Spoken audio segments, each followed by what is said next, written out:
like, subscribe, press bell icon all and get notification. Okay 5ನೇ ತರಗತಿಯ ಪರಿಸರ ಅಧ್ಯಯನದಲ್ಲಿರುವ ಪಾಠ 2 ಕುಟುಂಬ ಎಂಬ ಪಾಠದ ಬಗ್ಗೆ ಈ ಒಂದು ವಿಡಿಯೋದಲ್ಲಿ ನಾವು ಪರಿಚಯವನ್ನು ಮಾಡಿಕೊಳ್ಳೋಣ. ಮೊದಲಿಗೆ ಈ ಪಾಠದ ಮುಖ್ಯ ಬರಹ ಅಂತಕ್ಕಂಥದ್ದು ಕುಟುಂಬ ಅಂತಕ್ಕಂಥ ಐತೆ ನೋಡ್ರಿ. ಈ ಕುಟುಂಬ ಅಂದ್ರೆ ಏನು, ಎದಕ್ಕೆ ನಾವು ಕುಟುಂಬ ಅಂತ ಕರಿತೀವಪ್ಪ ಅಂತ ಕೇಳಿದಾಗ, ಈ ರಕ್ತ ಸಂಬಂಧಿಗಳು ಅಂತಕ್ಕಂಥವ್ರು ಒಂದೇ ಮನೆಯಲ್ಲಿ ವಾಸ ಮಾಡುವುದನ್ನೇ ನಾವು ಕುಟುಂಬ ಕುಟುಂಬ ಅಂತಕ್ಕಂಥ ಹೆಸರಿನಿಂದ ನಾವು ಕರೆಯಕತ್ತೀವಿ. ಎಲ್ಲರೂ ಗಮನಿಸ್ರಿ, ಇಲ್ಲಿ ಏನಪ್ಪ ಅಂದ್ರೆ ಕುಟುಂಬ ಅಂದ್ರೆ ಏನರ್ಥ, ಈ ರಕ್ತ ಸಂಬಂಧಿಗಳು ಅಂತಕ್ಕಂಥವ್ರು ಏನದಾರ ನೋಡ್ರಿ. ಈ ರಕ್ತ ಸಂಬಂಧಿಗಳು ಅಂದರೆ ಯಾರ್ಯಾರು? ಅಣ್ಣ, ತಮ್ಮ, ಅಕ್ಕ, ತಂಗಿ, ಅಕ್ಕ, ತಮ್ಮ, ತಂದೆ, ತಾಯಿ, ಅಜ್ಜ, ಅಜ್ಜಿ, ಇವರೆಲ್ಲ ಒಂದು ರೀತಿ ನಾವು ರಕ್ತ ಸಂಬಂಧವನ್ನು ಹೊಂದಿರ್ತೀವಿ. ಇಂಥವರೆಲ್ಲರೂ ರಕ್ತ ಸಂಬಂಧಿಗಳು ಒಟ್ಟಾಗಿ ಒಂದೇ ಮನೆಯಲ್ಲಿ ವಾಸಿಸುವುದನ್ನೇ ನಾವು ಏನಂತ ಹೆಸರು ಕೊಟ್ಟೇವಪ್ಪ ಅಂದ್ರೆ ಕುಟುಂಬ ಅಂತಕ್ಕಂಥ ಹೆಸರಿನಿಂದ ನಾವು ಕರೆಯಕತ್ತೀವಿ. ಇತ್ತೀಚೆಗೆ ಈ ಕುಟುಂಬಗಳು ಅಂತಕ್ಕಂಥವು ಅನೇಕ ಕುಟುಂಬಗಳು ಹೊಡೆದು ಪ್ರತ್ಯೇಕ ಕುಟುಂಬಗಳು ಅಂತಕ್ಕಂಥವು ರಚನೆ ಆಗಕತ್ತವು. ಅದಕ್ಕೆ ಕಾರಣಗಳೇನು ಅಂತಕ್ಕಂಥ ನಾವು ನೋಡ್ಕೊತ ಹೋದಾಗ, ಪ್ರತ್ಯೇಕ ಕುಟುಂಬ ರಚಿಸಿಕೊಳ್ಳಲು ಕಾರಣ ಅಂತಕ್ಕಂಥ ಬಂದಾಗ ಮುಖ್ಯವಾಗಿ ನಾವು 3 ಕಾರಣಗಳನ್ನು ನಾವು ಕೊಡ್ಬೋದಿಲ್ಲಿ. ಅವೇ 3 ಕಾರಣಗಳು ಯಾವಪ್ಪ ಅಂದ್ರೆ, ಒಂದೇದಾಗಿರ್ತಕ್ಕಂಥದ್ದು ವಿವಾಹ ಅಂತಕ್ಕಂಥದ್ದು, ಉದ್ಯೋಗ ಅಂತಕ್ಕಂಥದ್ದು ಮತ್ತು ಶಿಕ್ಷಣ ಅಂತಕ್ಕಂಥದ್ದು. ಅಂದ್ರೆ ಮದುವೆ ಮಾಡಿಕೊಂಡು ಮಕ್ಕಳು ತಂದೆ ತಾಯಿಯಿಂದ ಪ್ರತ್ಯೇಕ ಮನೆಯನ್ನು ಮಾಡ್ಕೊಂಡು ವಾಸ ಮಾಡೋಕ್ಕೆ ಪ್ರಾರಂಭ ಮಾಡ್ತಾರೆ. ಅಲ್ಲಿ ಪ್ರತ್ಯೇಕ ಕುಟುಂಬ ಅಂತಕ್ಕಂಥ ಒಂದು ಉಂಟಾಯಿತು. ಇನ್ನು ಉದ್ಯೋಗಕ್ಕಾಗಿ ಒಂದು ಸ್ಥಳದಿಂದ ಇನ್ನೊಂದು ಸ್ಥಳಕ್ಕೆ ತಂದೆ ತಾಯಿಯನ್ನು ಬಿಟ್ಟು ಮಕ್ಕಳು ಉದ್ಯೋಗಕ್ಕಾಗಿ ಬೇರೆ ಒಂದು ಊರಿಗೆ ಹೋಗಿ ಒಂದು ಕೆಲಸ ಕಾರ್ಯವನ್ನು ಮಾಡುವ ನಿಮಿತ್ತವಾಗಿ ಅಲ್ಲಿ ಇನ್ನೊಂದು ಕುಟುಂಬ ಅಂತಕ್ಕಂಥ ನಗರದಲ್ಲಿ ಏನಾಗ್ತಪ್ಪ ಅಂದ್ರೆ ಒಂದು ರಚನೆ ಅಂತಕ್ಕಂದ್ಕೊಳ್ತೈತಿ. ಮತ್ತು ತಮ್ಮ ಮಕ್ಕಳ ವಿದ್ಯಾಭ್ಯಾಸಕ್ಕಾಗಿ ಕೆಲವೊಂದು ಪೋಷಕರು ಏನು ಮಾಡ್ತಾರಪ್ಪ ಅಂದ್ರೆ ತನ್ನ ತಂದೆ ತಾಯಿಯನ್ನು ಬಿಟ್ಟು ತಮ್ಮ ಮಕ್ಕಳನ್ನು ಕರೆದುಕೊಂಡು ಮತ್ತೊಂದು ಕಡೆ ಏನು ಮಾಡ್ತಾರಪ್ಪ ಅಂದ್ರೆ ವಾಸ ಅಂತಕ್ಕಂಥ ಮಾಡ್ತಾರೆ. ವಿದ್ಯಾಭ್ಯಾಸಕ್ಕಾಗಿ ಕೆಲವೊಬ್ಬರು ಬೇರೆ ಊರಿಗೆ ಹೋಗಿ ವಿದ್ಯಾಭ್ಯಾಸವನ್ನು ಮಾಡೋಕ್ಕೆ ಪ್ರಾರಂಭ ಮಾಡ್ತಾರೆ. ಇದರಿಂದ ನಮ್ಗೆ ಮತ್ತೆ ಪ್ರತ್ಯೇಕ ಕುಟುಂಬಗಳು ಅಂತಕ್ಕಂಥವು ಏನಾಗ್ತಾವಪ್ಪ ಅಂದ್ರೆ ರಚನೆ ಅಂತಕ್ಕಂದ್ಕೊಳ್ತಾವು. ಇದು ಪ್ರತ್ಯೇಕ ಕುಟುಂಬ ರಚಿಸಿಕೊಳ್ಳಲು ಕಾರಣಗಳು ಅಂತಕ್ಕಂಥ ಬಂದಾಗ ಈ ಮುಖ್ಯ 3 ಕಾರಣಗಳನ್ನು ನಾವು ನೆನಪಿಟ್ಕೊಳ್ಳೋಣ. 1 ವಿವಾಹ ಅಂತಕ್ಕಂಥದ್ದು, 2 ಉದ್ಯೋಗ ಅಂತಕ್ಕಂಥದ್ದು, 3 ಶಿಕ್ಷಣ ಸಲುವಾಗಿ ಈ ಪ್ರತ್ಯೇಕ ಕುಟುಂಬಗಳು ಅಂತಕ್ಕಂಥವು ಏನಲ್ಲಕತ್ತವಪ್ಪ ಅಂದ್ರೆ ಈ ರಚನೆ ಅಂತಕ್ಕಂಥವು ಗೊಳ್ಳಾಕತ್ತಾವು. ಇನ್ನು ಕುಟುಂಬದ ವಿಧಗಳು ಅಂತಕ್ಕಂಥ ಬಂದಾಗ, ಕುಟುಂಬದಲ್ಲಿ ಮುಖ್ಯವಾಗಿ ಇಲ್ಲಿ ಆ ಕುಟುಂಬದಲ್ಲಿ ಎಷ್ಟು ತಲೆಮಾರಿನ ಅದಾರ, ಎಷ್ಟು ತಲೆಮಾರಿನವರು ವಾಸ ಅದಾರ ಅಂತಕ್ಕಂಥ ಒಂದು ಆಧಾರದ ಮೇಲೆ ಈ ಕುಟುಂಬ ಅಂತಕ್ಕಂಥದನ್ನು 2 ವಿಧಗಳಾಗಿ ವಿಂಗಡಣೆ ಮಾಡ್ಕೊಂಡು ನಾವು ಅಧ್ಯಯನ ಮಾಡ್ತೀವಿ. ಆ 2 ವಿಧಗಳು ಯಾವಪ್ಪ ಅಂತ ಕೇಳಿದಾಗ, ಒಂದು ಅವಿಭಕ್ತ ಕುಟುಂಬ ಅಂತಕ್ಕಂಥ ಒಂದು, ಇನ್ನೊಂದು ವಿಭಕ್ತ ಕುಟುಂಬ ಅಂತಕ್ಕಂಥದ್ದು. ಇಲ್ಲಿ ಗಮನಿಸ್ರಿ, ಕುಟುಂಬದಲ್ಲಿ ಎಷ್ಟು ತಲೆಮಾರಿನವರು ಇದ್ದಾರೆ ಎಂಬ ಆಧಾರದ ಮೇಲೆ ನಾವು ಕುಟುಂಬವನ್ನು 2 ವಿಧಗಳಾಗಿ ವಿಂಗಡಣೆ ಮಾಡ್ಕೋತೀವಿ. ಅವೇ ಯಾವಪ್ಪ ಅಂತ ಕೇಳಿದಾಗ, ಒಂದನೇದಾಗಿರ್ತಕ್ಕಂಥದ್ದು ಅವಿಭಕ್ತ ಕುಟುಂಬ, ಇನ್ನೊಂದು 2ನೇದಾಗಿರ್ತಕ್ಕಂಥದ್ದು ವಿಭಕ್ತ ಕುಟುಂಬ ಅಂತಕ್ಕಂಥದ್ದು. ಇಲ್ಲಿ ಆ ಅವಿಭಕ್ತ ಕುಟುಂಬ ಅಂದ್ರೇನು, ವಿಭಕ್ತ ಕುಟುಂಬ ಅಂದ್ರೇನು ಅಂತಕ್ಕಂಥ ಅರ್ಥ ಹೇಳ್ತೀನಿ, ಸ್ವಲ್ಪ ಈ ಕಡೆ ನೋಡ್ರಿ. ಏನೈತೆ ವಿಭಕ್ತ ಕುಟುಂಬ ಅಂದ್ರೇನು, ಎದಕ್ಕೆ ನಾವು ವಿಭಕ್ತ ಕುಟುಂಬ ಅಂತ ಕರಿತೀವಪ್ಪ ಅಂತ ಕೇಳಿದಾಗ, 2ಕ್ಕಿಂತ ಹೆಚ್ಚು ತಲೆಮಾರಿನವರು ಒಂದೇ ಮನೆಯಲ್ಲಿ ವಾಸ ಮಾಡತಕ್ಕಂಥ ಒಂದು ಕುಟುಂಬವನ್ನು ನಾವು ಏನಂತ ಕರಿತೀವಪ್ಪ ಅಂತ ಕೇಳಿದಾಗ ಅವಿಭಕ್ತ ಕುಟುಂಬ ಎಂದು ಕರೆಯುತ್ತೇವೆ. ಅವಿಭಕ್ತ ಕುಟುಂಬ ಅಂದ್ರೆ 2ಕ್ಕಿಂತ ಹೆಚ್ಚು ತಲೆಮಾರಿನವರು. 2ಕ್ಕಿಂತ ಹೆಚ್ಚು ತಲೆಮಾರಿನವರು ಅಂದ್ರೆ ಏನು ಅರ್ಥಪ್ಪ ಅಂದ್ರೆ, ಒಬ್ಬ ಅಜ್ಜ ಅಜ್ಜಿ ಅದಾರ, ಅವ್ರ ಮಕ್ಕಳದಾರ, ಅಜ್ಜ ಅಜ್ಜಿ ಮೊಮ್ಮಕ್ಕಳದಾರ, ಇಲ್ಲಿ 3 ತಲೆಮಾರಿನವರು ಅಂತಕ್ಕಂಥವ್ರು ಬಂದ್ರು ನೋಡ್ರಿ. ಇಲ್ಲಿ ಅಜ್ಜ ಅಜ್ಜಿ ಅದಾರ, ಅಜ್ಜ ಅಜ್ಜಿ ಮಕ್ಕಳದಾರ, ಮಕ್ಕಳಿಗೆ ಮಕ್ಕಳಾಗ್ಯಾವ, ಅವ್ರಿಗೆ ಅಜ್ಜ ಅಜ್ಜಿಗೆ ಏನಾಗ್ತಾರ ಮೊಮ್ಮಕ್ಕಳಾಗ್ತಾರ. ಇಲ್ಲಿ 3 ತಲೆಮಾರಿನವರು ಅಂತಕ್ಕಂದು ಬಂದರು. ಒಟ್ಟಿನಲ್ಲಿ ಇಲ್ಲಿ ಅವಿಭಕ್ತ ಕುಟುಂಬ ಅಂದ್ರೆ ಏನು? ಎದಕ್ಕೆ ನಾವು ಅವಿಭಕ್ತ ಕುಟುಂಬ ಅಂತ ಕರಿತೀವಪ್ಪ ಅಂದ್ರೆ 2ಕ್ಕಿಂತ ಹೆಚ್ಚು ತಲೆಮಾರಿನವರು ಒಟ್ಟಾಗಿ ಒಂದೇ ಮನೆಯಲ್ಲಿ ವಾಸ ಮಾಡುವ ಕುಟುಂಬಕ್ಕೆ ನಾವೇನಂತ ಕರಿತೀವಪ್ಪ ಅಂತ ಕೇಳಿದಾಗ ಅವಿಭಕ್ತ ಕುಟುಂಬ ಎಂದು ಕರೆಯುತ್ತೇವೆ. ಹಾಗಾದ್ರೆ ಅವಿಭಕ್ತ ಕುಟುಂಬದಲ್ಲಿ ಯಾರ್ಯಾರು ಇರ್ತಾರ?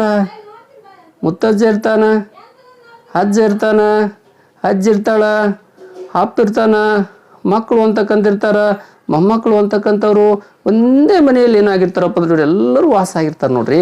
ಅಂಥ ಒಂದು ಕುಟುಂಬವನ್ನು ನಾವು ಅವಿಭಕ್ತ ಕುಟುಂಬ ಅಂತ ಕರಿತೀವಿ. ಸಾಮಾನ್ಯವಾಗಿ ಈಗ ಗ್ರಾಮೀಣ ಪ್ರದೇಶದ ಕಡೆಗೆ ಹೋದೆವಂದ್ರೆ, ಹಳ್ಳಿಗಾಡ ಕಡೆ ಪ್ರದೇಶಕ್ಕೆ ಹೋದೆವಂದ್ರೆ ಅವಿಭಕ್ತ ಕುಟುಂಬಗಳ ಸಂಖ್ಯೆ ಹೆಚ್ಚಾಗಿ ಕಂಡು ಬರಕತ್ತಾವ, ಹೆಚ್ಚಾಗಿದಾವೆ. ಅವಿಭಕ್ತ ಕುಟುಂಬದಲ್ಲಿ ಅಜ್ಜ ಅಜ್ಜಿ ಇರ್ತಾರ, ಮೊಮ್ಮಕ್ಕಳಿಗೆ ಕುಂದಿರ್ಸ್ಕೊಂಡು ಕತೆ ಹೇಳ್ತಿರ್ತಾರ. ಅತ್ಯಂತ ಹೆಚ್ಚು ಅವ್ರಿಗೆ ಅನುಭವ ಅಂತಕ್ಕಂದಿರ್ತೈತೆ ಅಜ್ಜ ಅಜ್ಜಿಗೆ. ಎಲ್ಲ ಮಕ್ಕಳನ್ನು ಸರಿ ಮಾರ್ಗದಲ್ಲಿ ಅವ್ರನ್ನ ಏನು ಮಾಡ್ತಿರ್ತಾರಪ್ಪ ಅಂದ್ರೆ ನಡೆಸ್ಕೊಂಡು ಆ ಕುಟುಂಬವನ್ನು ಹೋಗ್ತಾ ಇರ್ತಾರೆ ಅವರು. ಅವಿಭಕ್ತ ಕುಟುಂಬಗಳು ಉತ್ತಮವಾಗಿರ್ತಕ್ಕಂಥವು, ಒಳ್ಳೆಯ ಮಾರ್ಗದರ್ಶನ ಸಿಗ್ತೈತೆ. ಅಲ್ಲಿ ಹಿರಿಯರು ಇರ್ತಾರೆ ಮನ್ಯಾಗ, ಅದೊಂದು ಕುಟುಂಬದ ವಿಧ. ಯಾವುದು? ಅವಿಭಕ್ತ ಕುಟುಂಬ ಅಂತಕ್ಕಂಥದ್ದು. ಆದ್ರೆ ನಗರ ಪ್ರದೇಶಕ್ಕೆ ಬಂದೇವಂದ್ರೆ ಅದೇ ಈ ಅವಿಭಕ್ತ ಕುಟುಂಬಗಳ ಸಂಖ್ಯೆ ನಮ್ಗೆ ಹೆಚ್ಚಾಗಿ ಕಂಡು ಬರೋದಿಲ್ಲ. ಇನ್ನೊಂದು ಕುಟುಂಬದ ವಿಧ ಐತಿ ನೋಡ್ರಿ, ಅದೇ ಯಾವುದಪ್ಪ ಅಂದ್ರೆ ಈ ವಿಭಕ್ತ ಕುಟುಂಬ ಅಂತಕ್ಕಂಥದ್ದು ನಮ್ಗೆ ಹೆಚ್ಚಾಗಿ ನಗರ ಪ್ರದೇಶದಲ್ಲಿ ಕಂಡು ಬರ್ತಾವು. ಏನಿದು ವಿಭಕ್ತ ಕುಟುಂಬ ಅಂದ್ರೆ ಏನು ಅಂದ್ರೆ ಅವಿಭಕ್ತ ಕುಟುಂಬದ ವಿರುದ್ಧ ಪದ ಇದು ವಿಭಕ್ತ ಕುಟುಂಬ. ವಿಭಕ್ತ ಕುಟುಂಬ ಅಂದ್ರೆ ಏನಪ್ಪ ಅಂತ ಕೇಳಿದಾಗ ಕೇವಲ 2 ತಲೆಮಾರಿನವರು ಮಾತ್ರ ವಾಸ ಮಾಡ್ತಕ್ಕಂಥ ಒಂದು ಕುಟುಂಬವನ್ನ ನಾವು ಯಾವ ಕುಟುಂಬ ಅಂತ ಕರಿತೀವಪ್ಪ ಅಂತ ಕೇಳಿದಾಗ ವಿಭಕ್ತ ಕುಟುಂಬ ಅಂತಕ್ಕಂಥ ಹೆಸರಿನಿಂದ ಕರಿತೀವಿ. ಕೇವಲ 2 ತಲೆಮಾರಿನವರು ಮಾತ್ರ ವಾಸ ಮಾಡುವ ಕುಟುಂಬ. 2 ತಲೆಮಾರಿನವರು ಅಂದ್ರೆ ಯಾರು? ಅಪ್ಪ ಅಮ್ಮ ಇರ್ಬೋದು, ಅವರು ಅದೊಂದು ತಲೆಮಾರು. ಇನ್ನು ಅವ್ರಿಗಿರ್ತಕ್ಕಂಥ ಮದುವೆ ಆಗದೆ ಇರ್ತಕ್ಕಂಥ ಅವಿವಾಹಿತ ಮಕ್ಕಳು ಅಂತಕ್ಕಂಥವ್ರು ಇರ್ತಾರೆ ನೋಡ್ರಿ ಅವ್ರ ಜೊತೆ. ಅಂತ ಒಂದು ಸಣ್ಣ ಕುಟುಂಬವನ್ನ, ಪುಟ್ಟ ಕುಟುಂಬವನ್ನ ನಾವೇನಂತ ಕರಿತೀವಪ್ಪ ಅಂತ ಕೇಳಿದಾಗ ಇಲ್ಲಿ ವಿಭಕ್ತ ಕುಟುಂಬ, ವಿಭಕ್ತ ಕುಟುಂಬ ಅಥವಾ ಚಿಕ್ಕ ಕುಟುಂಬ ಅಂತಕ್ಕಂಥ ಹೆಸರಿನಿಂದ ನಾವು ಕರಿತೀವಿ ಅದನ್ನ. ಅದೇ ಅವಿಭಕ್ತ ಕುಟುಂಬವನ್ನ ದೊಡ್ಡ ಕುಟುಂಬ ಅಥವಾ ಕೂಡು ಕುಟುಂಬ ಅಂತಕ್ಕಂಥ ಹೆಸರಿನಿಂದಲೂ ಕರಿತೀವಿ ನಾವು. ಯಾವುದನ್ನ? ಅವಿಭಕ್ತ ಕುಟುಂಬವನ್ನ. ಯಾಕಂದ್ರೆ ಅಲ್ಲಿ ಹೆಚ್ಚು ಜನರು ವಾಸವಾಗಿರ್ತಾರೆ ನೋಡ್ರಿ ಅಲ್ಲಿ ಈ ಅವಿಭಕ್ತ ಕುಟುಂಬದಲ್ಲಿ. ವಿಭಕ್ತ ಕುಟುಂಬದಲ್ಲಿ ಬಹಳ ಆದ್ರೆ ತಂದೆ ತಾಯಿ ಅವ್ರು ಒಂದಿಬ್ರು ಮಕ್ಕಳು, ಒಬ್ರು ಮಕ್ಕಳು, ಏನೋ ಒಬ್ಬ ಮಗು ಏನೋ ಇರ್ಬೋದು, ಒಂದು 3-4-5 ಜನ ಅಷ್ಟೇ ವಾಸಿರ್ತಾರೆ ಇಲ್ಲಿ ವಿಭಕ್ತ ಕುಟುಂಬದಲ್ಲಿ. ವಿಭಕ್ತ ಕುಟುಂಬದಲ್ಲಿ ಅದಕ್ಕಾಗಿ ವಿಭಕ್ತ ಕುಟುಂಬವನ್ನ ಚಿಕ್ಕ ಕುಟುಂಬ, ಸಣ್ಣ ಪ್ರಮಾಣದ ಕುಟುಂಬ ಅಂತ ಕರಿತೀವಿ ಇದನ್ನ. ಯಾವುದಿದು? ವಿಭಕ್ತ ಕುಟುಂಬ ಅಂತಕ್ಕಂಥದ್ದು, ಅದು ಅವಿಭಕ್ತ ಕುಟುಂಬ ಅಂತಕ್ಕಂಥದ್ದು. ಅವಿಭಕ್ತ ಅಂದ್ರೆ 2ಕ್ಕಿಂತ ಹೆಚ್ಚು ತಲೆಮಾರಿನವರು ವಾಸ ಮಾಡ್ತಕ್ಕಂಥ ಕುಟುಂಬ ಅವಿಭಕ್ತ. ಆದ್ರೆ ವಿಭಕ್ತ ಅಂದ್ರೆ ಕೇವಲ 2 ತಲೆಮಾರಿನವರು ಮಾತ್ರ ವಾಸ ಮಾಡ್ತಕ್ಕಂಥ ಕುಟುಂಬ ವಿಭಕ್ತ ಕುಟುಂಬ ಅಂತಕ್ಕಂಥದ್ದು ಅನಿಸ್ಕೊಳ್ತೈತಿ. ಇತ್ತೀಚೆಗೆ ಈ ವಿಭಕ್ತ ಕುಟುಂಬಗಳ ಸಂಖ್ಯೆನೇ ಹೆಚ್ಚಾಗತ್ತವು. ಇದಕ್ಕೆ ಕಾರಣ ಏನು? ಇದಕ್ಕೆ ಕಾರಣ ಏನು ಅಂತೇಳಿ ಅಂದಾಗ ನಾವು ಮ್ಯಾಲೆ ಹೇಳಿದ್ನಲ್ಲ ನಿಮ್ಗೆ, ಏನಂತ ಹೇಳಿದೆ, ಈ ಹೊಸದಾಗಿ ಕುಟುಂಬಗಳ ರಚನೆಗೊಳ್ಳಲು ಕಾರಣಗಳು ಏನದಾವು? ಅವೇ 3 ಕಾರಣಗಳು ಇಲ್ಲಿ ಬರ್ತಾವು. ಏನೇನು? ವಿವಾಹ ಅಂತಕ್ಕಂತಿರ್ಬೋದು, ಉದ್ಯೋಗ ಅಂತಕ್ಕಂತಿರ್ಬೋದು, ಈ ಶಿಕ್ಷಣಕ್ಕೆ ಸಂಬಂಧಪಟ್ಟ ಕಾರಣಗಳಿರ್ಬೋದು. ಈ 3 ಕಾರಣಗಳಿಂದಾಗಿ ಇತ್ತೀಚೆಗೆ ನಾವು ಯಾವ ಕುಟುಂಬಗಳ ಸಂಖ್ಯೆ ಹೆಚ್ಚಾಗಿ ಕಂಡು ಬರಲು ಪ್ರಾರಂಭ ಆಗ್ಯಾವಪ್ಪ ಅಂದ್ರೆ ಈ ವಿಭಕ್ತ ಕುಟುಂಬಗಳ ಸಂಖ್ಯೆ ಹೆಚ್ಚಾಗಿ ಕಂಡು ಬರಲು ನಮ್ಗೆ ಏನಾಗೈತಿ? ಕಾರಣಗಳಾಗಿವೆ. ಒಂದು ವಿವಾಹ, ಉದ್ಯೋಗ, ಶಿಕ್ಷಣ. ಅಂದ್ರೆ ಒಂದು ಕುಟುಂಬದಲ್ಲಿ ಎಷ್ಟು ಜನರದರ, ಎಷ್ಟು ತಲೆಮಾರಿನವರದರ, ಅದರ ಆಧಾರದ ಮೇಲೆ ವಿಭಕ್ತ ಮತ್ತು ಅವಿಭಕ್ತ ಅಂತಕ್ಕಂಥ ಎರಡು ವಿಧಗಳಾಗಿ ವಿಂಗಡಣೆ ಮಾಡ್ಕೊಂಡೆವು. ಇನ್ನು ಆ ಕುಟುಂಬದಲ್ಲಿ ಯಾರ ಅಧಿಕಾರವನ್ನ ನಡೀತೈತಿ ಅಂತಕ್ಕಂಥ ಆಧಾರದ ಮೇಲೆ 2 ಗುಂಪುಗಳಾಗಿ ಮಾಡ್ಕೋಬಹುದು ನಾವು. ಒಂದು ಪಿತೃ ಪ್ರಧಾನ ಕುಟುಂಬ ಅಂತಕ್ಕಂಥದ್ದು, ಇನ್ನೊಂದು ಮಾತೃ ಪ್ರಧಾನ ಕುಟುಂಬ ಅಂತಕ್ಕಂಥದ್ದು. ಏನಿದು ಪಿತೃ ಪ್ರಧಾನ ಕುಟುಂಬ ಅಂದ್ರೆ ಏನಪ್ಪಾ ಅಂತ ಕೇಳಿದಾಗ ಮನೆಯಲ್ಲಿ ಇರತಕ್ಕಂಥವ್ರು ಎಲ್ಲರೂ ಸಹ ಆ ಮನೆಯ ಮುಖ್ಯಸ್ಥ ತಂದೆಯಾಗಿದ್ರ, ತಂದೆ ಹೇಳ್ದಂಗೆ ಎಲ್ಲರೂ ಕೇಳುವಂತಿದ್ದಾರೆ. ಅಂತ ಒಂದು ಕುಟುಂಬವನ್ನ ನಾವು ಎಂಥ ಕುಟುಂಬ ಅಂತ ಕರಿತೀವಪ್ಪ ಅಂತ ಕೇಳಿದಾಗ ಪಿತೃ ಪ್ರಧಾನ ಕುಟುಂಬ ಎಂದು ಕರೆಯುತ್ತೇವೆ. ತಂದೆ ಮುಖ್ಯಸ್ಥನಾಗಿರ್ತಕ್ಕಂಥ ಕುಟುಂಬ. ತಂದೆ ಇರ್ಬೋದು, ಅಜ್ಜ ಇರ್ಬೋದು. ಈ ರೀತಿಯಾಗಿ ಮನ್ಯಾಗ ಅವಿಭಕ್ತ ಕುಟುಂಬ ಆಗಿತ್ತಂದ್ರೆ ಅಜ್ಜ ಅಲ್ಲಿ ಮುಖ್ಯಸ್ಥರಾಗಿರ್ತಾರೆ. ಈ ಒಂದು ವಿಭಕ್ತ ಕುಟುಂಬ ಆಗಿತ್ತಂದ್ರೆ ಅಲ್ಲಿ ತಂದೆ ಅಂತಕ್ಕಂಥವ್ರು ಮುಖ್ಯಸ್ಥರಾಗಿರ್ತಾರೆ. ಇದರಲ್ಲಿ ಪಿತೃಪ್ರಧಾನ ಕುಟುಂಬದಲ್ಲಿ. ಇನ್ನು ಮಾತೃಪ್ರಧಾನ ಕುಟುಂಬಗಳು ಅಂತಕ್ಕಂಥವಿದ್ದು, ಮಾತೃಪ್ರಧಾನ ಕುಟುಂಬ ಅಂದ್ರೆ ಏನಪ್ಪ ಅಂತ ಕೇಳಿದಾಗ ಒಂದು ಕುಟುಂಬದ ಮುಖ್ಯಸ್ಥೆ ತಾಯಿ ಆಗಿದ್ಲಂದ್ರೆ ಅಥವಾ ಅಜ್ಜ ಆಗಿದ್ಲಂದ್ರೆ ಇಂಥ ಒಂದು ಕುಟುಂಬವನ್ನ ಅವ್ರು ಹೇಳ್ದಂಗ ಎಲ್ಲರೂ ಒಂದು ಪಾಲನೆ ಮಾಡ್ತಿದ್ರಂದ್ರ, ಅವ್ರು ಹೇಳ್ದಂಗೆ ಕೇಳ್ತಿದ್ರಂದ್ರ ಅಂಥ ಒಂದು ಕುಟುಂಬದ ವಿಧವನ್ನ ಮಾತೃಪ್ರಧಾನ ಕುಟುಂಬ ಅಂತ ಕರಿತೀವಿ. ಇದು ಯಾವುದರ ಆಧಾರದ ಮೇಲೆ ಆ ಕುಟುಂಬದ ಮುಖ್ಯಸ್ಥರು ಯಾರು ಆಗ್ಯಾರ ಅಂತಕ್ಕಂಥ ಆಧಾರದ ಮೇಲೆ ಒಂದು ಪಿತೃಪ್ರಧಾನ ಕುಟುಂಬ, ಇನ್ನೊಂದು ಮಾತೃಪ್ರಧಾನ ಕುಟುಂಬ ಅಂತೇಳಿ ವಿಂಗಡಣೆ ಮಾಡ್ಕೋತೀವಿ. ಇಲ್ಲಿ ನಿಮ್ಮ ಪಠ್ಯ ಪುಸ್ತಕದಾಗ ಕೇವಲ ತಲೆಮಾರಿನ ಆಧಾರದ ಮೇಲೆ ಎಷ್ಟು ತಲೆಮಾರಿನವರ ಆ ಕುಟುಂಬದಲ್ಲಿ ವಾಸ ಅದರ ಅಂತಕ್ಕಂಥ ಆಧಾರದ ಮೇಲೆ 2 ವಿಧಗಳಾಗಿ ವಿಂಗಡಣೆ ಮಾಡ್ಕೊಂಡಾರ. ಒಂದು ಅವಿಭಕ್ತ ಕುಟುಂಬ ಅಂತೇಳಿ, ಇನ್ನೊಂದೇನಪ್ಪ ಅಂದ್ರೆ ವಿಭಕ್ತ ಕುಟುಂಬ ಅಂತಕ್ಕಂಥದ್ದು. ಇವೆರಡರ ಬಗ್ಗೆ ಪರಿಚಯ ಆಯಿತು. ಇನ್ನು ಒಂದು ಕುಟುಂಬ ಅಂತಕ್ಕಂಥ ತೆಗೆದುಕೊಂಡಾಗ ಆ ಕುಟುಂಬದಿಂದ ಆಗ್ತಕ್ಕಂಥ ಮುಖ್ಯ ಕಾರ್ಯಗಳೇನು, ಕುಟುಂಬದ ಕಾರ್ಯಗಳೇನು ಅಂತಕ್ಕಂಥ ಪ್ರಶ್ನೆ ಬರ್ತೈತೆ ನಮ್ಗೆ. ಕುಟುಂಬದಿಂದ ಅನೇಕ ಕಾರ್ಯಗಳು ಅಂತಕ್ಕಂಥವು ಆಗ್ತಾ ಹೋಗ್ತಾವು. ಏನೇನು ಕಾರ್ಯ ಮಾಡ್ತಾವಪ್ಪ ಅಂದ್ರೆ ಕುಟುಂಬದ ಒಂದೇದಾಗಿರ್ತಕ್ಕಂಥದ್ದು ಪಾಲನೆ ಮತ್ತು ರಕ್ಷಣೆ. ಪ್ರತಿಯೊಂದು ಕುಟುಂಬದ ಒಂದು ಜವಾಬ್ದಾರಿ, ಅದರ ಕಾರ್ಯ, ಅದರ ಕೆಲಸ ಅಂತಕ್ಕಂಥ ಬಂದಾಗ ಆ ಮನೆಯಲ್ಲಿ ಜನಿಸ್ತಕ್ಕಂಥ ಮಕ್ಕಳ ಒಂದು ಪಾಲನೆ ಮಾಡೋದು, ಅವ್ರ ರಕ್ಷಣೆ ಮಾಡೋದು, ಅವರು ಬೇಕು ಬೇಡದ್ದನ್ನು ಕೊಡಿಸೋದು, ಇದೆಲ್ಲ ಕುಟುಂಬದ ಒಂದು ಕಾರ್ಯ. ಅದು ಅವಿಭಕ್ತ ಕುಟುಂಬರೇ ಆಗಿರ್ಬೋದು, ಅದು ವಿಭಕ್ತ ಕುಟುಂಬರೇ ಆಗಿರ್ಬೋದು. ಅಂದ್ರೆ ಮಕ್ಕಳ ಪಾಲನೆ ಮತ್ತು ರಕ್ಷಣೆ ಮಾಡ್ತಕ್ಕಂಥ ಕಾರ್ಯ ಒಂದನೇದ್ದು. ಇನ್ನು ಎರಡನೇದಾಗಿ ನೋಡ್ಕೊಂಡಾಗ ಎರಡನೇ ಮುಖ್ಯ ಕಾರ್ಯ ಅಂತಕ್ಕಂಥದ್ದು ಕುಟುಂಬದ ಏನೈತಪ್ಪ ಅಂದ್ರೆ ಯೋಗ್ಯ ಶಿಕ್ಷಣ ಕೊಡಿಸುವುದು. ಪ್ರತಿಯೊಂದು ಕುಟುಂಬದ ಮುಖ್ಯಸ್ಥನಿಗೆ ಯಾವ ಜವಾಬ್ದಾರಿ, ಯಾವ್ದು ಕಾರ್ಯ ಮುಖ್ಯವಾಗಿರ್ತೈತಪ್ಪ ಅಂದ್ರೆ ಆ ಮನೆಯಲ್ಲಿ ಇರ್ತಕ್ಕಂಥ ಚಿಕ್ಕ ಮಕ್ಕಳಿಗೆ ಅವರಿಗೆ ಸರಿಯಾದ ಕ್ರಮದಲ್ಲಿ ಯೋಗ್ಯ ಶಿಕ್ಷಣವನ್ನ ಕೊಡಿಸ್ತಕ್ಕಂಥ ಕೆಲಸ ಮಾಡೋದು, ಕಾರ್ಯ ಮಾಡೋದು ಒಂದು ಮುಖ್ಯವಾಗಿರ್ತಕ್ಕಂಥ ಅಂದ್ರೆ ನೋಡ್ರಿ. ಈಗ ಎಲ್ಲದಕ್ಕಿಂತ ಕುಟುಂಬದ ಮುಖ್ಯ ಕಾರ್ಯನೇ ಇದು. ಯಾವುದು? ಯೋಗ್ಯ ಶಿಕ್ಷಣವನ್ನು ಮಕ್ಕಳಿಗೆ ಕೊಡಿಸುವುದು. ಈಗ ಶಿಕ್ಷಣವೇ ವಿದ್ಯೆಯ ಮೇಲೈತಿ, ಜ್ಞಾನನೇ ಇಡೀ ಜಗತ್ತನ್ನು ಆಳಕತ್ತೈತಿ. ಅದಕ್ಕಾಗಿ ಪ್ರತಿಯೊಬ್ಬ ತಂದೆ ತಾಯಿನೂ ಸಹ ಈಗಿನ ಒಂದು ದಿನಮಾನಗಳಲ್ಲಿ ನನ್ನ ಮಕ್ಕಳಿಗೆ ವಿದ್ಯಾಭ್ಯಾಸವನ್ನು ಕಲಿಸಬೇಕು ಅಂತಕ್ಕಂಥ ಆಸೆ ಅಭಿಲಾಷೆಯನ್ನು ಹೊಂದ್ಯಾರ. ಎಲ್ಲರೂ ಶಾಲೆಗೆ ಮಕ್ಕಳನ್ನು ಕಳ್ಸಾಕತ್ತಾರ, ಶಿಕ್ಷಣವನ್ನು ಕೊಡ್ಸಾಕತ್ತಾರ. ಅದೊಂದು ಮುಖ್ಯವಾದ ಕಾರ್ಯ ಯಾವ್ದ್ರದ್ದು? ಕುಟುಂಬದ್ದು. ಇನ್ನು ಮೂರನೇದಾಗಿರ್ತಕ್ಕಂಥ ಒಂದು ಮುಖ್ಯ ಕಾರ್ಯ ಅಂತಕ್ಕಂಥ ಬಂದಾಗ, ಕುಟುಂಬದ ಕಾರ್ಯ ಅಂತಕ್ಕಂಥ ಬಂದಾಗ ಇಲ್ಲಿ ಆಹಾರ ವಸ್ತುಗಳನ್ನು ನೀಡುವುದು. ಪ್ರತಿಯೊಬ್ಬರಿಗೆ ಕುಟುಂಬದಲ್ಲಿರ್ತಕ್ಕಂಥ ಎಲ್ಲರಿಗೂ ಒಂದು ಆಹಾರವನ್ನು ದೊರಕುವಂತೆ ಮಾಡ್ತಕ್ಕಂಥ ಜವಾಬ್ದಾರಿ ಸಹ ಕುಟುಂಬದ ಮುಖ್ಯಸ್ಥನಿಗಿರ್ತೈತಿ, ಕುಟುಂಬದ ಮೇಲಿರ್ತೈತಿ. ಇನ್ನು ನಾಲ್ಕನೇದಾಗಿರ್ತಕ್ಕಂಥ ನೋಡ್ತಾ ಬಂದಾಗ ಈ ಒಂದು ಪಾಠವನ್ನು ಕಲಿಸುವುದು. ಅಂದ್ರೆ ಒಳ್ಳೆಯ ಅನುಭವಗಳನ್ನು ಹೊಂದಿರತಕ್ಕಂಥ ಅಜ್ಜ ಅಜ್ಜಿ ಅಪ್ಪ ಅಮ್ಮ ಇರ್ತಾರ. ಅವ್ರು ಹೇಳ್ದಂಗೆ ಅವ್ರ ಮಾರ್ಗದರ್ಶನದಲ್ಲಿ ಮಕ್ಕಳು ಏನು ಮಾಡ್ತಿರ್ತಾರಪ್ಪ ಅಂದ್ರೆ ಉತ್ತಮವಾದ ನೀತಿ ಪಾಠಗಳನ್ನು, ಉತ್ತಮವಾದ ನಡವಳಿಕೆಗಳನ್ನು ತಮ್ಮ ಕುಟುಂಬದಿಂದ ಅವ್ರು ಕಲಿತಾ ಬರ್ತಾರ. ಅದು ಕಲಿಸ್ತಾರ, ಆ ಕುಟುಂಬನೇ ಕಲಿಸ್ತೈತಿ. ಮುಂದಿನ 5ನೇದು ನೋಡ್ರಿ, 5ನೇ ಒಂದು ಮುಖ್ಯ ಕಾರ್ಯ ಅಂತಕ್ಕಂಥ ಬಂದಾಗ ಏನು ಕುಟುಂಬದ ಕಾರ್ಯ ಅಂತಕ್ಕಂಥ ಬಂದಾಗ ಆಟದಲ್ಲಿ ಸೋತಾಗ ಮಕ್ಕಳಿಗೆ ಸಮಾಧಾನ ಮಾಡುವುದು. ಯಾವುದೋ ಒಂದು ಸೋಲಾಗಿರ್ತದೆ ಜೀವನದಾಗ. ಸಣ್ಣ ಮಕ್ಳು ಇರ್ತಾರೆ, ಅವ್ರು ಅಳ್ಕೋಂಥ ಸೋತುಗಳನ್ನು ಮನೆಗೆ ಬಂದಿರ್ತಾರೆ. ಅವ್ರಿಗೆ ರಂಭಿಸಿ ಯಾವುದಪ್ಪ ಸೋಲು ಗೆಲುವು ಸಹಜವಾಗಿರ್ತೈತಿ.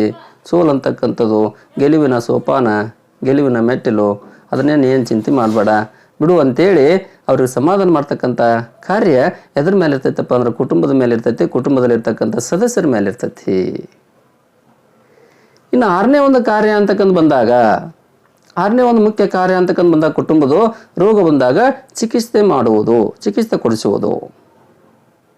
ಅಂದ್ರೆ ಪ್ರತಿಯೊಬ್ಬ ಕುಟುಂಬದ ಒಂದು ಮುಖ್ಯ ಕಾರ್ಯನೇ ಇದನ್ನು ಸಹ.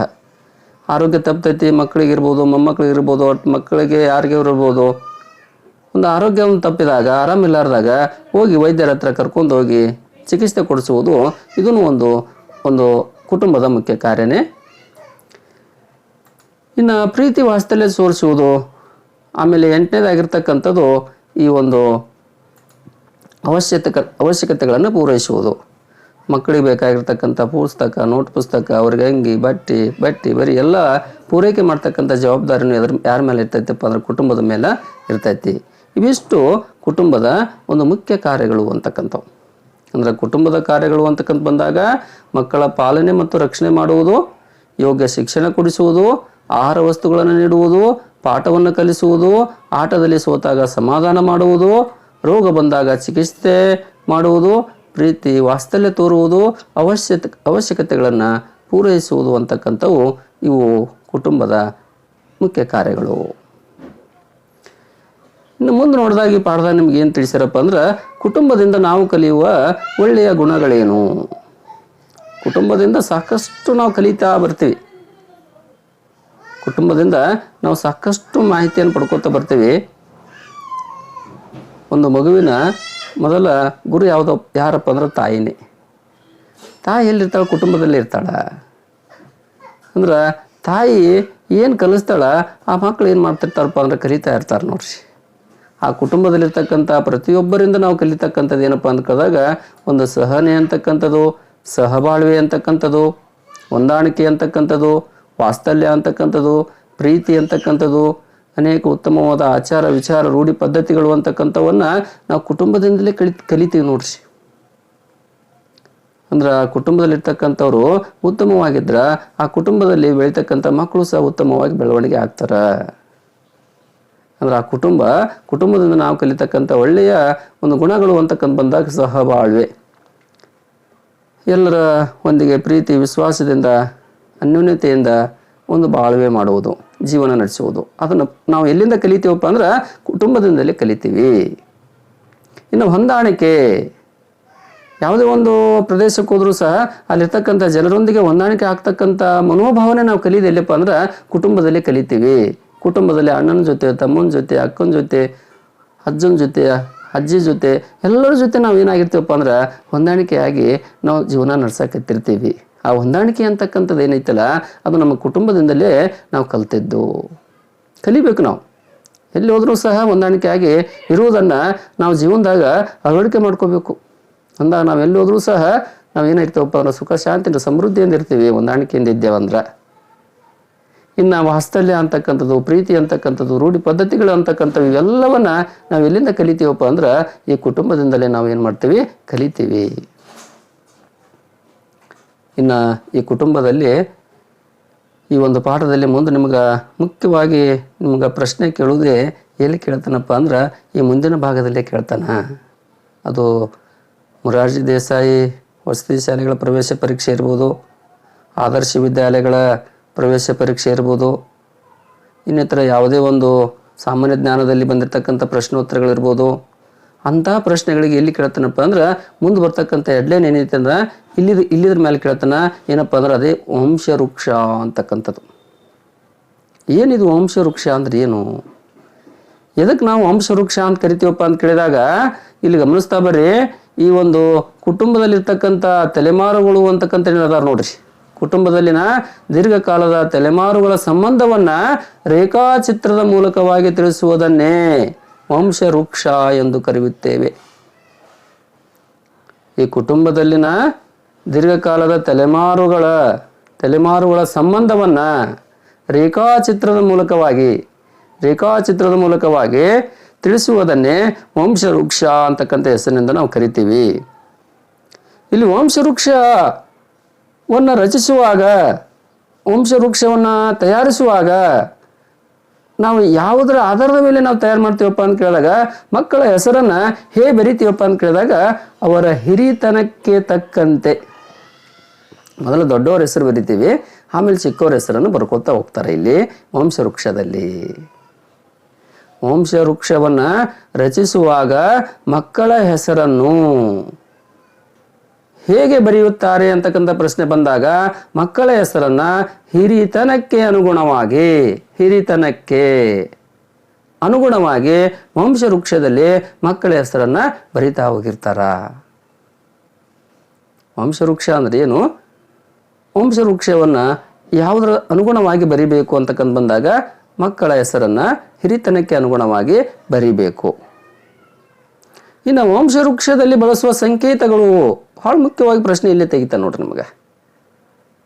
ಹಲವಾರು ಮೊರಾರ್ಜಿ ದೇಸಾಯಿಯ ಒಂದು ಪ್ರವೇಶ ಪರೀಕ್ಷೆ ಮತ್ತು ಆದರ್ಶ ವಿದ್ಯಾಲಯಗಳ ಪ್ರವೇಶ ಪರೀಕ್ಷೆಯ ಪ್ರಶ್ನೆ ಪತ್ರಿಕೆ ಹಿಂದಿನ ವರ್ಷ ನೋಡಿದಾಗ, ಹಿಂದಿನ ವರ್ಷದ ಪ್ರಶ್ನೆ ಪತ್ರಿಕೆಗಳನ್ನು ಗಮನಿಸಿದಾಗ ಪ್ರಶ್ನೆ ಈ ಒಂದು ವಂಶವೃಕ್ಷದಲ್ಲಿ ಬಳಕೆ ಮಾಡುವ ಸಂಕೇತದ ಮೇಲಿನ ಪ್ರಶ್ನೆ ಬಂದವು. ಅದಕ್ಕೆಲ್ಲರೂ ಇಲ್ಲಿ ಗಮನಿಸ್ರಿ, ನೆನ್ಪಿಟ್ಕೋತಾವ್ರಿ. ಈ ವಂಶವೃಕ್ಷದಲ್ಲಿ ಬಳಕೆ ಮಾಡ್ತಕ್ಕಂಥ ಸಂಕೇತಗಳು ಮುಖ್ಯವಾಗಿ 2 ಸಂಕೇತಗಳನ್ನು ಬಳಕೆ ಮಾಡ್ಕೋತೀವಿ ನಾವು. ಯಾವುದು? ಈ ಒಂದು ಚೌಕ ಅಂತಕ್ಕಂಥದ್ದು ಐತೆ ನೋಡ್ರಿ, ಇಲ್ಲಿ ನೋಡಕತ್ತೀರಿ ನೋಡ್ರಿ. ಈ ಚೌಕ ಅಂತಕ್ಕಂಥದ್ದು, ಈ ಚೌಕ ಅಂತಕ್ಕಂಥದ್ದು ನಮ್ಗೆ ವಂಶವೃಕ್ಷದಲ್ಲಿ ಈ ಚೌಕ ಅಂತಕ್ಕಂಥ ಬಳಕೆ ಮಾಡ್ಕೊಂಡೇವಂದ್ರೆ ಅದು ಏನು ಸೂಚನೆ ಕೊಡ್ತೈತಪ್ಪ ಅಂದ್ರೆ ಈ ಗಂಡು ಅಂತಕ್ಕಂಥ ಸೂಚನೆಯನ್ನು ಕೊಡ್ತೈತಿ. ಈ ಗಂಡು ಮಕ್ಕಳನ್ನು ಬರಿಬೇಕಾದ್ರೆ, ಗಂಡು ಮಕ್ಕಳನ್ನ ಸೂಚನೆ ಕೊಡಬೇಕಾಗಿತ್ತಂದ್ರೆ ಯಾವ ಸಂಕೇತವನ್ನು ಬಳಕೆ ಮಾಡ್ಕೋಬೇಕು? ನಾವು ಚೌಕ ಅಂತಕ್ಕಂಥದ್ದನ್ನು ಬಳಕೆ ಮಾಡ್ಕೋಬೇಕು. ಅದೇ ನಾವು ಹೆಣ್ಣು ಮಕ್ಕಳ ಹೆಸರನ್ನು ಬರೆಯಾಕತ್ತೀವಿ ಅಂತ ತಿಳ್ಕೊರಿ, ಹೆಣ್ಣು ಮಕ್ಕಳನ್ನು ಸೂಚನೆ ಕೊಡ್ಬೇಕಂತ ತಿಳ್ಕೊರಿ. ಅವಾಗ ಯಾವ ಸಂಕೇತ ಬಳಕೆ ಮಾಡ್ಕೋಬೇಕಪ್ಪ ಅಂದ್ರೆ ಈ ವೃತ್ತ ಅಂತಕ್ಕಂಥ ಒಂದು ಸಂಕೇತವನ್ನ ನಾವು ಬಳಕೆ ಮಾಡ್ಕೋಬೇಕು. ವೃತ್ತ, ಚೌಕ ಅಂತಕ್ಕಂಥದ್ದು ಏನೇನು ಸೂಚಿಸ್ತೈತಿ? ಗಂಡು ಅಂತಕ್ಕಂಥ ಸೂಚಿಸಿದ್ರ, ಈ ವೃತ್ತ ಅಂತಕ್ಕಂಥ ನಮ್ಗೇನು, ಸರ್ಕಲ್ ಅಂತಕ್ಕಂಥ ನಮ್ಗೇನು ಸೂಚನೆ ಕೊಡ್ತೈತಪ್ಪ ಅಂದ್ರೆ ಹೆಣ್ಣು ಅಂತಕ್ಕಂಥ ಅರ್ಥವನ್ನ ಕೊಡ್ತೈತಿ. ಇದನ್ನು ಮುಖ್ಯವಾಗಿ ನೆನ್ಪಿಟ್ಕೋರಿ. ಇನ್ನು ಮುಂದೆ ಇಲ್ಲೊಂದು ಸಂಕೇತ ಐತಿ ನೋಡ್ರಿ, ಇಲ್ಲೊಂದು ಚೌಕ ಐತಿ, ಒಂದು ಗೆರೆ ಹಾಕಿವಿ, ಇಲ್ಲೊಂದು ವೃತ್ತ ಅಂತಕ್ಕಂಥ ಹಾಕ್ಯಾರ. ಎರಡಕ್ಕೂ ಇಲ್ಲಿ ಏನೈತಪ್ಪ ಅಂತ ಕೇಳಿದಾಗ ಒಂದು ಗೆರೆಯ ಮೂಲಕವಾಗಿ ಸಂಬಂಧವನ್ನು ಕಲ್ಪಿಸಿವಿ. ಇಲ್ಲಿ ಒಂದು ಸರಳ ರೇಖೆಯ ಮೂಲಕವಾಗಿ ಸಂಬಂಧವನ್ನು ಕಲ್ಪಿಸಿವಿ. ಈ ಸಂಕೇತ ಅಂತಕ್ಕಂಥ ವಂಶವೃಕ್ಷದಲ್ಲಿ ಏನು ಸೂಚಿಸ್ತೈತಪ್ಪ ಅಂದ್ರೆ ಇಲ್ಲಿ ಗಂಡ ಹೆಂಡತಿ ಅಂತಕ್ಕಂಥದನ್ನ ಸೂಚಿಸ್ತೈತಿ. ಇದು ಮೊದಲಿಗೆ ಚೌಕ,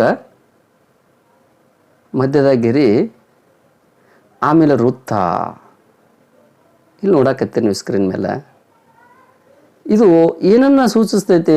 ಎದರ ಸಂಕೇತಪ್ಪ ಅಂತ ಕೇಳಿದಾಗ ಗಂಡ ಹೆಂಡತಿಯನ್ನು ಸೂಚಿಸ್ಬೇಕಾಗಿತ್ತಂದ್ರೆ ನಾವು ಈ ಒಂದು ಸಂಕೇತವನ್ನ ಬಳಕೆ ಮಾಡ್ಕೋತೀವಿ. ಚೌಕ, ವೃತ್ತ, ಮಧ್ಯದಾಗ ಸರಳರೇಖೆ. ಇನ್ನು ಮುಂದಿನ ಸಂಕೇತ ನೋಡ್ತಾ ಬರ್ರಿ. ಏನೈತಿ ಮುಂದಿನ ಸಂಕೇತ? ಇಲ್ಲೊಂದು ಚೌಕ ಅಂತಕ್ಕಂಥ ಐತಿ, ವೃತ್ತ ಅಂತಕ್ಕಂಥ ಐತಿ, ಕೆಳಗೊಂದು ಗೆರೆ ಹಾಕಿವಿ, ನಡವರ್ಕ್ ಮಧ್ಯದಾಗ ಅಡ್ಡಗೆರೆ ಹಾಕಿವಿ, ಲಂಬಗೆರೆ ಹಾಕಿ ತೆಳಗೆ ಮತ್ತೆ ಏನು ಮಾಡಿವಪ್ಪ ಅಂದ್ರೆ ಅಡ್ಡಗೆರೆ ಹಾಕಿವಿ, ಮತ್ತೆ ಲಂಬಗೆರೆ ಹಾಕಿ ಈ ಕಡೆ ವೃತ್ತ, ಈ ಕಡೆ ಚೌಕ ಅಂತಕ್ಕಂಥದ್ದನ್ನು ಗುರುತಿಸಿವಿ. ಇದು ಒಟ್ಟಾಗಿ ಈ ಸಂಕೇತ ನಮ್ಗೆ ಏನು ತಿಳಿಸ್ತೈತಿ? ಒಟ್ಟಾಗಿ ಈ ಸಂಕೇತ ನಮ್ಗೆ ಏನು ತಿಳಿಸ್ತೈತಪ್ಪ ಅಂತ ಕೇಳಿದಾಗ ಈ ಗಂಡ ಹೆಂಡತಿಗೆ ಜನಿಸಿದ ಮಕ್ಕಳು, ತಂದೆ ತಾಯಿಗೆ ಜನಿಸಿದ ಮಕ್ಕಳು. ಈ ರೀತಿ ನಾವು ಒಂದು ರೇಖಾಚಿತ್ರ ಬಿಡಿಸ್ತೇವಂದ್ರೆ ಈ ಸಂಕೇತ ನಮ್ಗೆ ಏನು ತಿಳಿಸ್ತೈತಪ್ಪ ಅಂದ್ರೆ ತಂದೆ ತಾಯಿಗೆ ಜನಿಸಿದ ಮಕ್ಕಳು. ಇವರಿಬ್ಬರ ಮೇಲಿದ್ದರು ತಂದೆ ತಾಯಿ, ತಂದೆ ಚೌಕ, ತಾಯಿ, ಇವರು ಅವ್ರಿಗೆ ಹುಟ್ಟಿರ್ತಕ್ಕಂಥ ಮಕ್ಕಳು ಇವರು. ಈ ಚೌಕ ಏನು ತಿಳಿಸ್ತೈತಿ? ನಮ್ಮ ಗಂಡು ಮಗ, ಗಂಡು ಅಂತಕ್ಕಂಥ ತಿಳಿಸ್ತೈತಿ. ಈ ವೃತ್ತ ಅಂತಕ್ಕಂಥ ಹೆಣ್ಣು ಮಗಳು ಅಂತ ಸೂಚನೆ ಕೊಡ್ತೈತಿ. ಗಂಡ ಮಗು ದೊಡ್ಡವದನ, ಹೆಣ್ಣು ಮಗಳು ಚಿಕ್ಕವಳದಾಳ. ಯಾಕಪ್ಪ ಅಂದ್ರೆ ವಂಶವೃಕ್ಷದಲ್ಲಿ ಮಕ್ಕಳ ಹೆಸರನ್ನ ಅವರ ಹಿರಿತನಕ್ಕೆ ತಕ್ಕಂತೆ ಬರಿತೀವಿ. ಮೊದಲ ನಾವು ಚೌಕ ಬರ್ತೀವಿ ಅಂದ್ರೆ ಹಣ್ಣದನವ, ದೊಡ್ಡವದನ. ಹಿಂದಗಡೆ ನಾವು ವೃತ್ತ ಬರ್ತೀವಿ ಅಂದ್ರೆ ಅದ್ರ ಏನು ಅರ್ಥ ಕೊಡ್ತೈತಪ್ಪ ಅಂದ್ರೆ ಆಕೆ ಹೆಣ್ಮಗಳದಾಳ, ತಂಗಿದಾಳ ಅವಂಗ. ನೋಡ್ರಿ, ಗಮನಿಸ್ತಾ ಬರ್ರಿ. ಒಂದ್ ವೇಳೆ ವೃತ್ತನ ಈ ಕಡೆ ಹಾಕಿ ಚೌಕನ ಈ ಕಡೆ ಬರ್ತಿದ್ನಿ ಅಂದ್ರೆ ಹೆಣ್ಮಗಳೇ ದೊಡ್ಡಕ್ಕಿರ್ತಿದ್ಲು, ಆ ಗಂಡು ಮಗನೇ ಸಣ್ಣವಿರ್ತಿದ್ದ, ಅಕ್ಕ ತಮ್ಮ ಆತಿದ್ರು ಅವಾಗ. ಈಗ ಅಣ್ಣ ತಂಗಿ ಆಗ್ಯಾರ ಅಂದ್ರೆ ಆ ತಂದೆ ತಾಯಿಗೆ ಜನಿಸ್ಯಾರ. ಒಂದು ಗಂಡು ಮಗು ಐತಿ, ಒಂದು ಹೆಣ್ಣು ಮಗು ಐತಿ ಅಂತ ಈ ಸಂಕೇತ ನಮಗೆ ತಿಳಿಸ್ತಾ ಇದೆ. ನೋಡ್ರಿ, ಈ ಸಂಕೇತ ನೆನ್ಪಿಟ್ಕೋರಿ. ತಂದೆ ತಾಯಿಗೆ ಜನಿಸಿದ ಮಕ್ಕಳ ಸಂಕೇತ ಇದು. ಮುಂದಿನ ಸಂಕೇತ ಮುನ್ಸಂಬರ್ರಿ. ಈ ಒಂದು ಸಂಕೇತ ನಮ್ಗೆ ಏನು ಸೂಚನೆ ಕೊಡ್ತೈತಿ? ಮೊದಲಿಗೆ ಒಂದು ವೃತ್ತ ಐತಿ, ಆಮೇಲೆ ಚೌಕ ಐತಿ, ಮ್ಯಾಲಿರ್ತಕ್ಕಂಥವ್ರು ತಂದೆ ತಾಯಿ ಅದರ. ಆದ್ರೆ ಇದು ಅಷ್ಟೇ ತಂದೆ ತಾಯಿನ ತೋರಿಸಿಲ್ಲ. ಇಲ್ಲಿ ಬರೀ ಏನು ತೋರಿಸ್ಯಾರಪ್ಪ ಅಂದ್ರೆ ಇದು ಅಕ್ಕ, ಇದು ತಮ್ಮ ಅಂತಕ್ಕಂಥವ್ರು. ಮೊದಲ ವೃತ್ತ ಹಾಕಿವ ಅಂದ್ರೆ ಇಲ್ಲಿ ಅಕ್ಕ ಆತಾಳ, ಹೆಣ್ಮಗಳು. ಆಮೇಲೆ ಚೌಕ ಹಾಕ್ಯಾರಂದ್ರೆ ಇದು ತಮ್ಮ, ಗಂಡು ಮಗು ಆಗ್ತಾನ, ತಮ್ಮದ ನೀವು ಹಿರಿತನಕ್ಕೆ ಅನುಗುಣವಾಗಿ ಬರಿತೀವಿ. ಅದಕ್ಕಾಗಿ ಈ ಒಂದು ಸಂಕೇತ ಅಂತಕ್ಕಂಥ ನಮ್ಗೆ ಏನು ತಿಳಿಸ್ತೈತಪ್ಪ ಅಂದ್ರೆ ಅಕ್ಕ ತಮ್ಮ ಅಂತಕ್ಕಂಥದ್ದನ್ನು ಸೂಚನೆ ಕೊಡ್ತೈತಿ. ಸರ್ ಅಣ್ಣ ತಂಗಿ ಅಲ್ಲನ್ರಿ, ಅಲ್ಲ. ಯಾಕೆ? ಮೊದಲು ಇಲ್ಲಿ ವೃತ್ತ ಬಂದೈತಿ, ದೊಡ್ಡವ್ರು ಅದಾರ ಅವರು, ಹೆಣ್ಮಗಳನ್ನೇ ದೊಡ್ಡಕ್ಕದಾಳ, ಹಾಕಾತಾಳ. ಆಮೇಲೆ ಚೌಕ ಅಂತಕ್ಕಂಥ ಸಂಕೇತವನ್ನು ಬಳಕೆ ಮಾಡ್ಕೊಂತೀವಿ, ಅದು ತಮ್ಮ ಸಣ್ಣವತನವ. ಅದಕ್ಕಾಗಿ ಈ ಒಂದು ಸಂಕೇತ ನಮ್ಗೆ ಏನು ತಿಳಿಸ್ತೈತಪ್ಪ ಅಂತ ಕೇಳಿದಾಗ ಅಕ್ಕ ತಮ್ಮ ಅಂತಕ್ಕಂಥ ಒಂದು ಸಂಬಂಧವನ್ನು ನಮಗೆ ತಿಳಿಸ್ತೈತಿ ಇಲ್ಲಿ. ಅಕ್ಕ ತಮ್ಮ. ಮುಂದಿನ ಸಂಕೇತ ನೋಡಂಬರಿ. ಮುಂದಿನ ಸಂಕೇತ ನೋಡ್ರಿ, ಈ ಕಡೆ ಒಂದು ವೃತ್ತ ಅಂತಕ್ಕಂಥ ಐತಿ, ಈ ಕಡೆ ಒಂದು ವೃತ್ತ ಅಂತಕ್ಕಂಥ ಐತಿ, ಈ ವೃತ್ತ ಅಂತ ಐತಿ, ಅದ್ರ ತೆಳಗೆ ಅಡ್ಡ ಗೆರೆ ಹಾಕ್ಯಾರ, ಹಾಕಿ ತೆಳಗೆ ಒಂದು ಗೆರೆ ಹಾಕಿ ಮತ್ತೊಂದು ವೃತ್ತ ಹಾಕ್ಯಾರ. ಅಂದರೆ ಮೇಲಿನ ಒಂದು ತಲೆಮಾರಿದು ತಾಯಿ, ಇದು ಹೆಣ್ಮಗಳನ್ನೇ ಸೂಚನೆ ಕೊಡ್ತೈತಿ. ಅಂದ್ರೆ ತಾಯಿ ಮಗಳು ನೋಡ್ರಿ, ಗಮನಿಸ್ರಿ, ತಾಯಿ ಅದಾಳ ಹೆಣ್ಮಗಳು, ತಾಯಿ ಹೆಣ್ಮಗಳು ಮಗಳದಾಳ. ವೃತ್ತನೇ ಹಾಕ್ಯಾರ ಎರಡು ಕಡೆ, ಕೆಳಗೆ ಹಾಕ್ಯಾರ ವೃತ್ತ. ಇದು ಏನು ಸೂಚನೆ ಕೊಡ್ತಪ್ಪ ಅಂದ್ರೆ ನಮ್ಗೆ, ಇದು ಏನಪ್ಪ ಅಂತ ಕೇಳಿದಾಗ ತಾಯಿ ಮಗಳು ಅಂತಕ್ಕಂಥದ್ದನ್ನ ಈ ಒಂದು ಸಂಕೇತ ನಮ್ಗೆ ಸೂಚಿಸ್ತೈತಿ. ಅಂದ್ರೆ ಅಮ್ಮ ಮಗಳು, ತಾಯಿ ಮಗಳು. ನೋಡ್ರಿ ಗಮನಿಸ್ರಿ. ಆಮೇಲೆ ಮುಂದಿನ ಸಂಕೇತ ಗಮನಿಸ್ರಿ, ಇಲ್ಲೇನೈತಿ ಚೌಕ ಅಂತಕ್ಕಂಥದ್ದು ಐತಿ. ಆಮೇಲೆ ಅಡ್ಡ ಗೆರೆ ಹಾಕ್ಯಾರ, ಕೆಳಗೊಂದು ಗೆರೆ ಹಾಕಿ ಇಲ್ಲೊಂದು ವೃತ್ತ ಹಾಕ್ಯಾರ. ಈ ಗಂಡು ಅಂತಕ್ಕಂಥದ್ದು ಅಂದ್ರೆ ಇನ್ನೊಂದು ತಲೆಮಾರು ಐತಿ, ಇದು ಅಪ್ಪ ಆದಿವ. ಇದು ತೆಳಗ ಒಂದು ರೇಖೆ ಹಾಕಿ ಒಂದು ವೃತ್ತ ಹಾಕ್ಯಾರ, ಇದು ಮಗಳು ಅಲ್ಲು, ಅಪ್ಪ ಮಗಳು ಅಂತಕ್ಕಂಥ ಸಂಕೇತ ಐತಿ. ಇದು ಅಪ್ಪ ಮಗಳು, ತಂದೆ ಮಗಳು. ನೋಡ್ರಿ, ಮ್ಯಾಲಿಂದು ಅಮ್ಮ ಮಗಳು ಅಂತಕ್ಕಂಥ ಸಂಕೇತ ಇದ್ರ ತೆಳಗಿಂದ ಯಾವ ಸಂಕೇತ ಐತಪ್ಪ ಅಂದ್ರೆ ಅಪ್ಪ ಮಗಳನ್ನ ಸಂಕೇತವನ್ನು ನಾವು ಈ ರೀತಿ ಸೂಚನೆ ಕೊಡ್ಬೋದಾ? ಕೊಡ್ತೀವಿ. ಮುಂದಿನ ನೋಡ್ರಿ, ಇದನ್ನು ಗಮನಿಸ್ರಿ, ಇದು ಏನು ಸೂಚನೆ ಕೊಡ್ತೈತಿ ನಮ್ಗೆ? ಎರಡೂ ಕಡೆ ಚೌಕನೇ ಇದಾವೆ. ಅಂದ್ರೆ ಇವನು ಗಂಡು ಮಗನೇ, ಇವನು ಗಂಡು ಮಗನೇ. ಒಬ್ಬ ತಾಯಿ ತಂದೆಗೆ ಇಬ್ಬರು ಗಂಡು ಮಕ್ಕಳೇ ಇದ್ರಂದ್ರೆ ಅವ್ರು ಏನಾಗ್ತಾರ? ಅಣ್ಣ ತಮ್ಮ ಆಗ್ತಾರ. ಅಂದ್ರೆ ಈ ಸಂಕೇತ ನಮ್ಗೆ ಏನು ಸೂಚನೆ ಕೊಡ್ತೈತಪ್ಪ ಅಂತ ಕೇಳಿದಾಗ ಅಣ್ಣ ತಮ್ಮನ ಒಂದು ಸಂಕೇತ ಇದು. ಅಣ್ಣ ತಮ್ಮನ ಒಂದು ಸಂಕೇತವನ್ನ ಇದು ನಮಗೆ ಸೂಚನೆ ಕೊಡ್ತೈತಿ, ಅಣ್ಣ ತಮ್ಮ. ಇನ್ನು ಮುಂದಿನ ಒಂದು ಸಂಕೇತ ನೋಡ್ಕೊಂಡ್ಬಿಡ್ರಿ. ಮುಂದಿಂದ ಏನು ನೋಡ್ರಿ, ಎರಡೂ ಒಂದು ದಂಪತಿಗಳಿಗೆ, ಒಬ್ಬ ಗಂಡ ಹೆಂಡತಿಗೆ ಏನೈತಿ ಅಂದ್ರೆ ತಂದೆ ತಾಯಿಗೆ ಎರಡೂ ಹೆಣ್ಮಕ್ಳೇ ಇದಾವೆ. ಎರಡೂ ಹೆಣ್ಮಕ್ಳಂತ ಸೂಚನೆ ಕೊಡ್ತೈತಿ ನೋಡ್ರಿ. ಇಬ್ಬರು ಹೆಣ್ಮಕ್ಳಿದ್ರು ಅಕ್ಕ ತಂಗಿ ಆಗ್ತಾರ ಅವರು. ಅಂದ್ರೆ ಈ ಸಂಕೇತ ನಮಗೆ ಏನು ಸೂಚನೆ ಕೊಡ್ತೈತಪ್ಪ ಅಂದ್ರೆ ಅಕ್ಕ ತಂಗಿ ಅಂತಕ್ಕಂತಹ ಒಂದು ಸೂಚನೆಯನ್ನ ಕೊಡ್ತೈತಿ. ಇವಿಷ್ಟು ನೆನಪಿಟ್ಕೋರಿ. ನಾವು ವಂಶವೃಕ್ಷವನ್ನು ರಚಿಸಬೇಕಾದ್ರೆ ಈ ಸಂಕೇತಗಳನ್ನು ನಾವು ನೆನಪಲ್ಲಿಟ್ಕೋಬೇಕು. ನಿಮ್ಮ ಪರೀಕ್ಷೆಯಲ್ಲಿಯೂ ಸಹ ಈ ರೀತಿ ಕೇಳ್ತಾನೆ, ಈ ಸಂಕೇತ ಕೊಟ್ಟು ಇದು ಏನನ್ನು ಸೂಚಿಸುತ್ತದೆ ಅಂತ ಕೇಳ್ಬೋದು. ಅಥವಾ ಮ್ಯಾಲ ಅಪ್ಪ ಮಗಳ ಸಂಬಂಧವನ್ನು ಸೂಚಿಸುವ ಸಂಕೇತ ಯಾವುದು ಅಂತೇಳಿ ಕೇಳ್ಬೋದು ಪ್ರಶ್ನೆ. ಅದಕ್ಕಾಗಿ ಸ್ವಲ್ಪ ಇವುಗಳನ್ನು ಮತ್ತೊಮ್ಮೆ ಈ ವಿಡಿಯೋ ಅಂತಕ್ಕಂಥದ್ದನ್ನು ಹಿಂದಕ್ಕೆ ಹೋಗಿ ನೋಡ್ರಿ. ಮತ್ತೊಮ್ಮೆ ನಿಮ್ಗೆ ಅದೆಲ್ಲದರ ಬಗ್ಗೆ ಗೊತ್ತಾಗ್ತೈತಿ, ನೆನಪು ಉಳಿತೈತಿ, ಅರ್ಥ ಮಾಡ್ಕೊರಿ. ಇದು ಎಷ್ಟೇ ಪಾಠಪ್ಪ ಅಂದ್ರೆ ನಿಮಗೆ ಪರಿಸರ ಅಧ್ಯಯನ 2ನೇ ಪಾಠ ಕುಟುಂಬ ಅಂತಕ್ಕಂಥದ್ದು. ಇಲ್ಲಿಗೆ ಈ ಕುಟುಂಬ ಅಂತಕ್ಕಂಥ ಪಾಠನೇ ಮುಕ್ತಾಯ ಆಗ್ತೈತಿ. ಭಾಳ ಸಣ್ಣ ಪಾಠ ಐತಿ, ಭಾಳಷ್ಟು ವಿಷಯವನ್ನು ತಿಳ್ಕೊಂಡೆವು. ಇಲ್ಲಿವರೆಗೆ ಕೇಳಿರ್ತಕ್ಕಂಥ ಎಲ್ಲರಿಗೂ ಧನ್ಯವಾದಗಳು.